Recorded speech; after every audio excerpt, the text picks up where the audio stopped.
ሰላም እንዴት ናችሁ? የቅድሚያ ለጤናው ቤተሰቦች ዶክተር ዮናታን ከተማ ነኝ። ለቻናሌ አዲስ ከሆናችሁ ሰብስክራይብ በማድረግ የቻናሌ ቤተሰብ ይሁኑ። እንዲሁም የተመቻችሁን ቪዲዮ ላይክ እና ሼር በማድረግ ድጋፋችሁን ስለምትገልጹልኝ አመሰግናለሁ። የጨቅላ ህፃናት አይን ቢጫ መሆን በተለያዩ ከቀላል እስከ ከባድ የጤና እክል ምክንያቶች ሊከሰት ይችላል።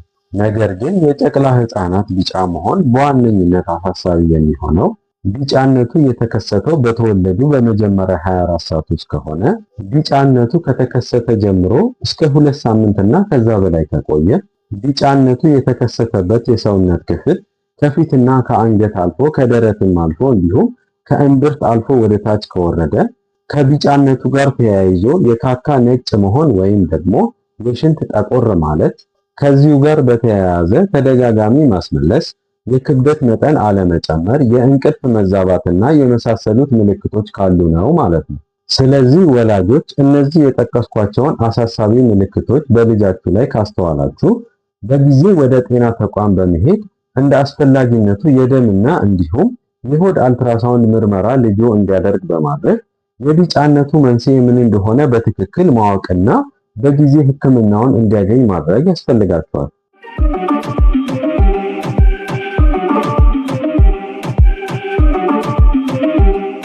ታዲያ ዛሬ ይህን ርዕስ በዋነኝነት ማንሳት የፈለኩበት ምክንያት አንዳንድ ጊዜ ከአፈጣጠር ጋር በተያያዘ በምስሉ ላይ እንደምትመለከቱት ከጉበት ወደ ትንሹ አንጀት ክፍል የሐሞት ፈሳሽን የሚያስተላልፈው ቱቦ መዘጋት ወይም አለመኖር ሊከሰት ይችላል። ታዲያ ይህ የአፈጣጠር ችግር በጨቅላ ህፃናት ላይ ከተከሰተ በዋነኝነት የሚታዩት ምልክቶች የአይናቸውና እንዲሁም የገላቸው ቢጫ መሆንና ከዚሁ ጋር በተያያዘ የካካ ቀለሙ ነጣ ማለትና የሽንታቸው ጠቆር ማለት ነው ማለት ነው። ይህ የጤና እክል በመጀመሪያ የ3 ወር ዕድሜያቸው በጊዜ ታውቆ በቀዶ ሕክምና ተፈጥሯዊ ችግሩ ካልታከመ ጉበት ላይ በጊዜ ሂደት ከባድ ጉዳትን በማድረስ ጉበትን ከጥቅም ውጪ ያደርጋል። ታዲያ ይህ ተፈጥሯዊ ችግር ሳይታወቅ ጉበት ላይ ከባድ ጉዳት ከደረሰ በጉበት ንቅለ ተከላ የቀዶ ሕክምና ጨቅላ ህፃኑ ካልታከመ ህይወቱን በአሳዛኝ ሁኔታ ይቀጥፈዋል ማለት ነው።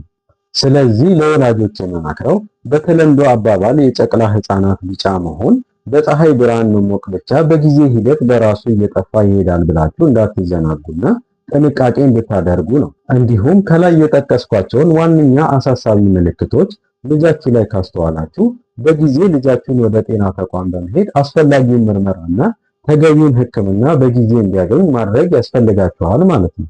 ይህ ቪዲዮ ይጠቅማል ብለው ካሰቡ ለወዳጅ ዘመዶ ያጋሩ። በተጨማሪም ስለ እርሶም ሆነ ስለ ልጆ የጤና ጉዳይ ጥያቄ ካሎት በአስተያየት መስጫው ላይ ማቅረብ ይችላሉ።